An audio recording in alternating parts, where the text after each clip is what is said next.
रामाय रामचंद्राय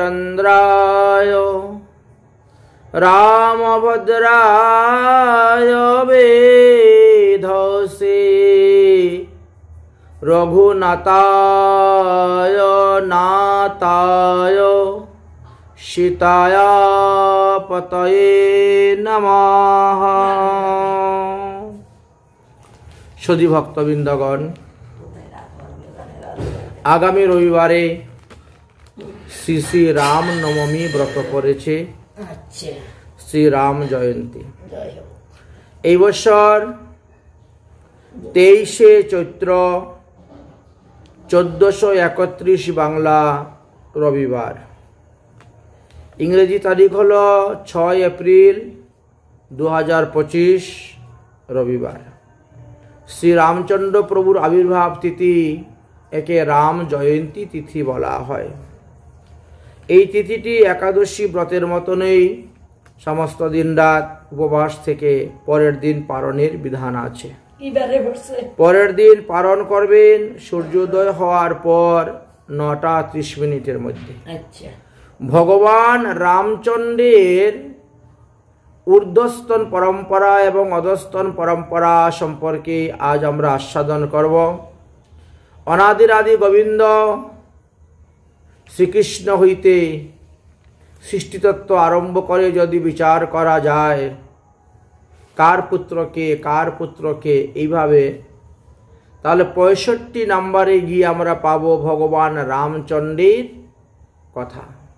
আসুন, সূর্যবংশে ভগবান রামচন্দ্র অবতীর্ণ হয়েছিলেন। তিনার পিতাকে, তার পিতাকে, তার পিতাকে, তার পিতাকে আপনারা জানতে পারবেন এই ভিডিওতে, বা কৃষ্ণ থেকে আরম্ভ করে সূর্যবংশে বৈবস্বন মনু থেকে আরম্ভ করে তার পুত্রকে উভয় দিকেই আপনারা আস্বাদন করতে পারবেন। একটা হলো নিচের থেকে উপর দিকে বংশ পরম্পরা আলোচনা করা, পিতা প্রপিতামহ থেকে এভাবে, আর একটি হলো অধস্তন উপর থেকে নিচে। এখন এই ভিডিওতে আমরা উপর থেকে নিচের দিকে আসব এবং ভগবান রামচন্দ্রের জীবনী কথা আস্বাদন করব। আপনারা সবাই জানেন যে অনাদির আদি হলেন শ্রী গোবিন্দ, ঈশ্বর পরম কৃষ্ণ সচিদানন্দ বিগ্রহ, অনাদির আদি গোবিন্দ ও সর্বকারুণ্য কারণ। তাহলে ভগবান শ্রীকৃষ্ণ হলেন অনাদির আদি, এই যে তিনাকে আমরা 1 নম্বর ধরলাম। 1 নম্বরে ভগবান শ্রীকৃষ্ণ। 2 নম্বরে ভগবান শ্রীকৃষ্ণের 4টি বিলাসী মূর্তি ছিল, তার মধ্যে গর্বোৎসাহী বিষ্ণু। 3 নম্বরে গর্বোৎসাহী বিষ্ণুর পুত্ররূপে জন্মগ্রহণ করলেন ব্রহ্মা, কারণ গর্বোৎসাহী বিষ্ণুর নাভি হইতে যে পদ্মফুলটি বেরিয়েছিল সেই পদ্মফুলে ব্রহ্মার জন্ম হয়েছিল। ব্রহ্মার অনেকজন মানুষ পুত্রের মধ্যে একজনের নাম মরীচি, এই জন্য মরীচি ঋষিকে আমরা 4 নম্বরে ধরলাম। মরীচির অনেক পুত্র ছিল, তার মধ্যে এক পুত্র হলেন কশ্যপ, এই জন্য কশ্যপ ঋষিকে পঞ্চম 5 নম্বর। 6 নম্বরে হলেন কশ্যপ পুত্রের, তাহলে কশ্যপ ঋষির অনেকগুলি সন্তান ছিল, তার মধ্যে বৈবস্বন নামক সূর্য হলেন 6 নম্বর।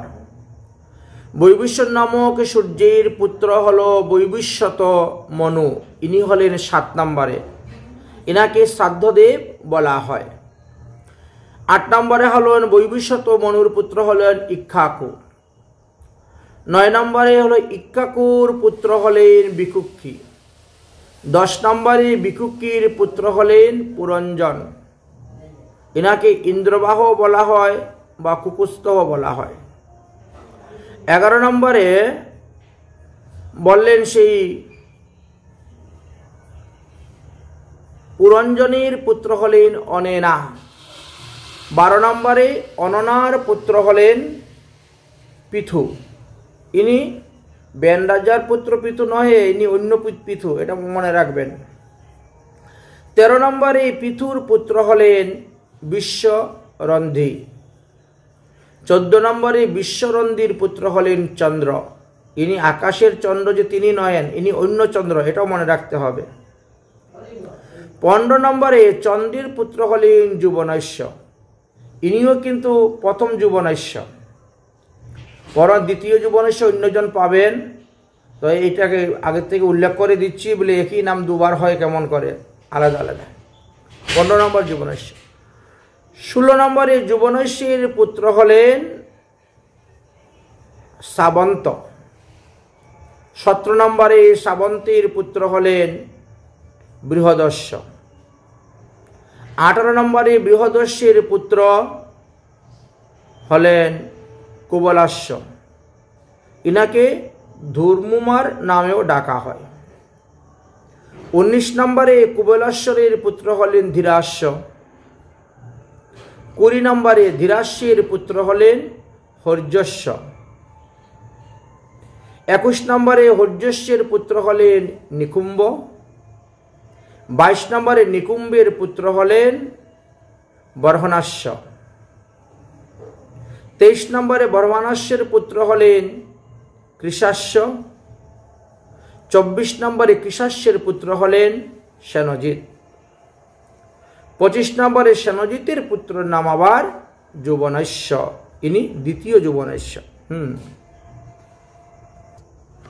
26 নম্বরে দ্বিতীয় যুবনৈশ্যের পুত্র হলেন মান্দাতা।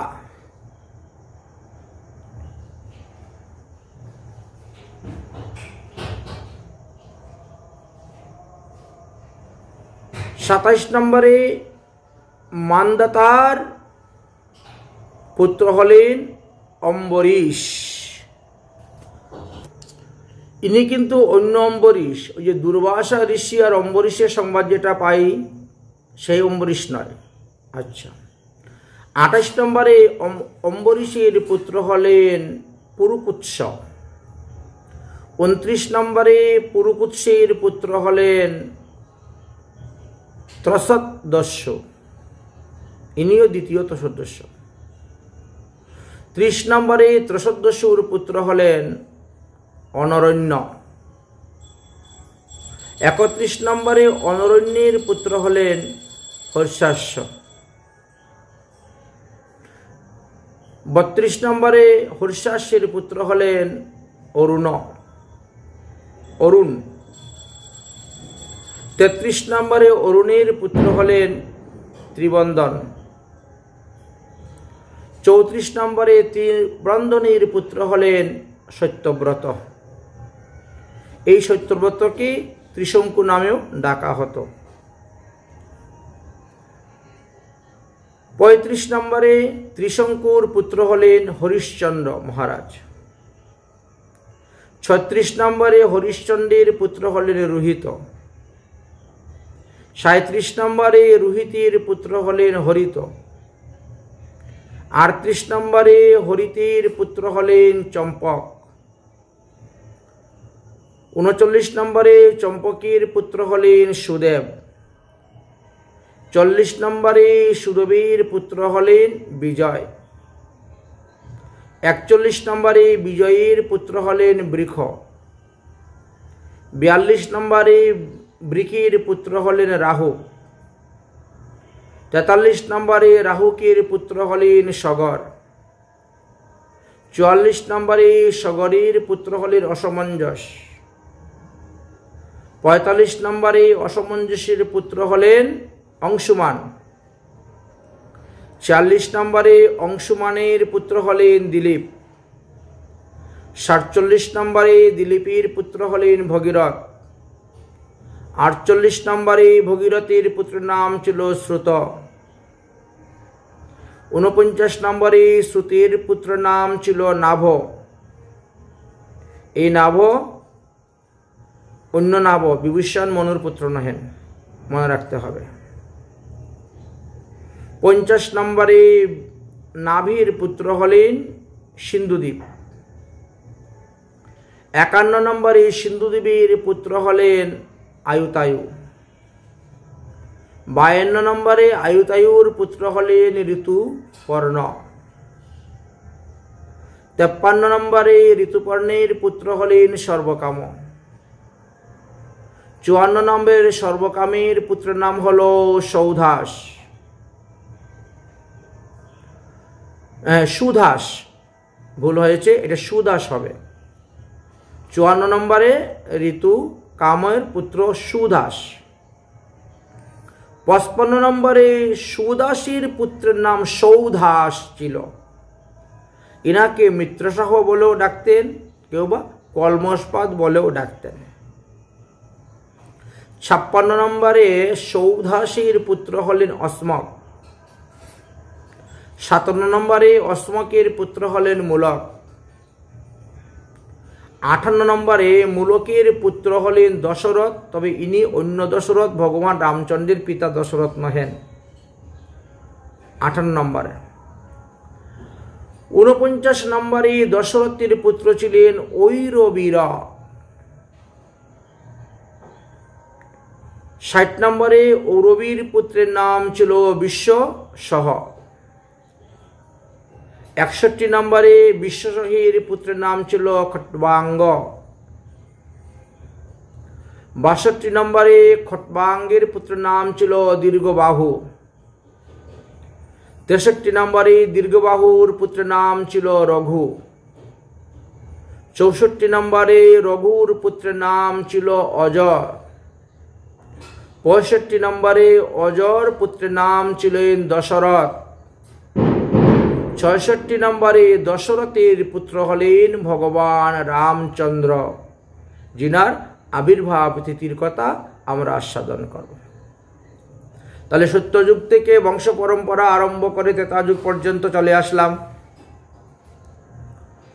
ভগবান রামচন্দ্র 66 নম্বর। 67 নম্বরে ভগবান রামচন্দ্রের পুত্র হলেন কুশ। 68 নম্বরে কুশের পুত্র হলেন অতিথি। 69 নম্বরে অতিথির পুত্র হলেন নিষধ। 70 নম্বরে নিষদের পুত্র হলেন নভ। 71 নম্বরে নভর পুত্র হলেন পুণ্ডরিক। 72 নম্বরে পুণ্ডরিকের পুত্র হলেন ক্ষেমধন্যা। 73 নম্বরে ক্ষেমধন্যার পুত্র হলেন দেবানিক। 74 নম্বরে দেবানিকের পুত্র হলেন অনিহ। 75 নম্বরে অনিহের পুত্র হলেন পারিজাত্র। 76 নম্বরে পারিজাতের পুত্র হলেন বলস্থল।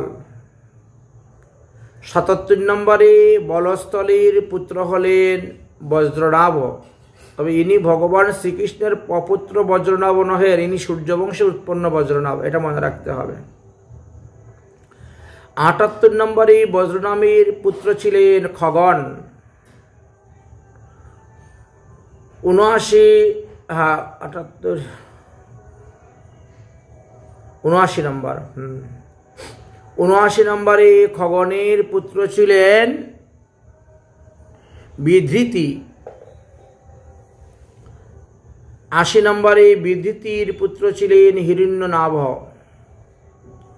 81 নম্বরে হিরণ্যনাভের পুত্র ছিলেন পুষ্য। 82 নম্বরে পুষ্যের পুত্র হলেন ধ্রুবসন্ধি। 83 নম্বরে ধ্রুবসন্ধির পুত্র হলেন সুদর্শন।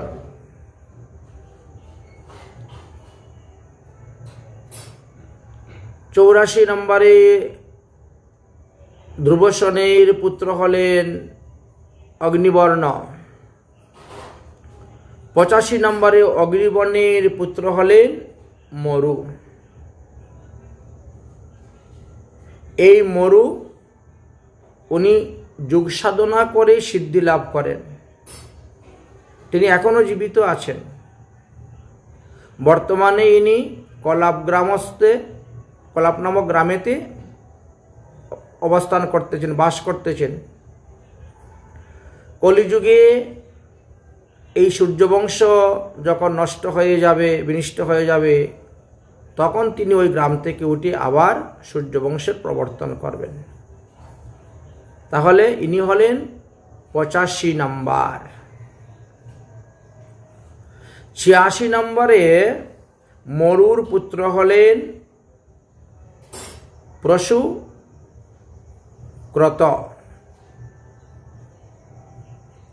87 নম্বরে প্রসুক্রতের পুত্রের নাম ছিল সন্ধি।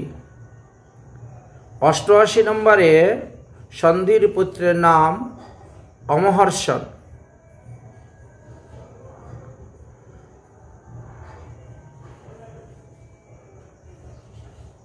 অমহর্ষণ 87 নম্বর গেল। 88 নম্বরে অমঘর্ষণের পুত্রের নাম হল মহদান, মহদ্বান।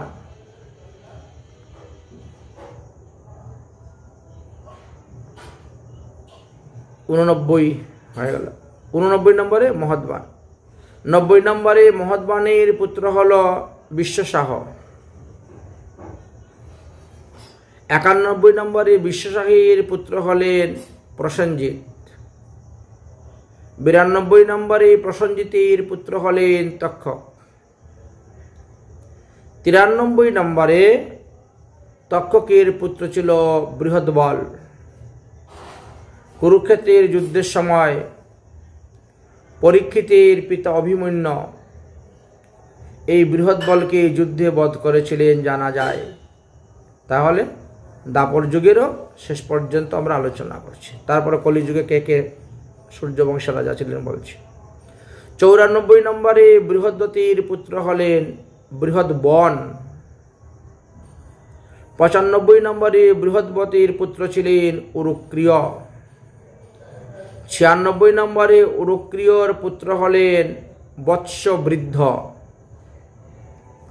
97 নম্বরে বৎসবৃদ্ধির পুত্র ছিলেন প্রতিবিম্ব। 98 নম্বরে প্রতিবিম্বের পুত্র নাম ছিল ভানু। 99 নম্বরে ভানুর পুত্র ছিলেন সেনাপতি দিবাক। 100 নম্বর দিবাকের পুত্র ছিলেন মহাবীর সহদেব। ইনি পঞ্চপাণ্ডবের সহদেব নয়, অন্য সহদেব। 101 নম্বরে সহদেবীর পুত্র ছিল বৃহদস্য। 102 নম্বরে বৃহদস্যের পুত্র ছিল ভানুমান। 103 নম্বরে ভানুমানের পুত্র ছিলেন প্রতিকাশ্য। 104 নম্বরে প্রতিকাশ্যের পুত্রের নাম ছিল সুপ্রতীক। 105 নম্বরে সুপ্রতীকের পুত্রের নাম ছিল মেরুদেব। 106 নম্বরে মেরুদেবীর পুত্রের নাম ছিল সুনক্ষত্র। 107 নম্বরে সুনক্ষত্রের পুত্র ছিলেন পুষ্কর। 108 নম্বরে পুষ্করের পুত্র হলেন অন্তরিক্ষ। 109 নম্বরে অন্তরিক্ষের পুত্র হলেন সুতপা। 110 নম্বরে সুতপার পুত্র অমিতজিৎ। 111 নম্বরে অমিজতির পুত্র হলেন বৃহদ্ভাদ্র। বৃহদ্রাব। 112 নম্বরে বৃহদ্রাবের পুত্র হলেন বহি। 113 নম্বরে ব্রহির পুত্র হলেন কৃতঞ্জয়। 114 নম্বরে কৃতঞ্জয়ের পুত্র হলেন রণজয়। 115 নম্বরে রণজয়ের পুত্র হলেন সঞ্জয়। 116 নম্বরে সঞ্জয়ের পুত্র হবেন শাক্য। 117 নম্বরে শাক্যের পুত্র হলেন সুদোদ্ধ। 118 নম্বরে সুদোদ্ধের পুত্র হলেন লাঙ্গল। 119 নম্বরে লাঙ্গলের পুত্র হলেন প্রসেনজিৎ। 120 নম্বরে প্রসেনজিতের পুত্র হলেন ক্ষুদ্রক। 121 নম্বরে ক্ষুদ্রকের পুত্র হলেন রণক। 122 নম্বরের অনকের পুত্র হবেন সুরথ, আর 123 নম্বরে সুরথের পুত্র হলেন সৌমিত্র। শ্রীমদ্ ভাগবত মহাপুরাণের প্রথম স্কন্ধ থেকে আরম্ভ করে নবম স্কন্ধ পর্যন্ত যদি আপনারা পড়েন তাহলে সূর্যবংশের এই 123 জন রাজার নাম আপনারা পাবেন। কার পুত্র কে ছিলেন? সুখদেব গোস্বামী পাদ বলছেন যে হে পরীক্ষিত, এই যে আমি তোমাকে ইক্ষ্বাকুর এই সূর্যবংশের কথা আলোচনা করলাম, এই সুমিত্র রাজা পর্যন্তই সূর্যবংশ স্থায়ী হইবে। কারণ এই রাজা সুমিত্রের রাজ্য শাসনের সাথে সাথেই কলিযুগের এই সূর্যবংশ লুপ্ত হয়ে যাবে। তখন ওই যে 85 নম্বরে যে বলেছিলাম মরুত রাজার কথা, তিনি তো কলাগ্রামে বসে আছেন যোগ সাধনায় সিদ্ধি লাভ করে। তিনি তখন ওই যোগ সাধনার আসন ছেড়ে উঠবেন, উঠে পুনরায় আবার সূর্যবংশ উত্থাপন করবেন। তাহলে সত্য, ত্রেতা, দ্বাপর, কলি এই 4 যুগ মিলিয়ে সম্পূর্ণ সূর্যবংশের কথা সুখদেব গোস্বামী পাদ পরীক্ষিত মহারাজকে শ্রবণ করিয়েছিলেন। আমরাও সেই অনুসারে সূর্যবংশের কথা আস্বাদন করলাম।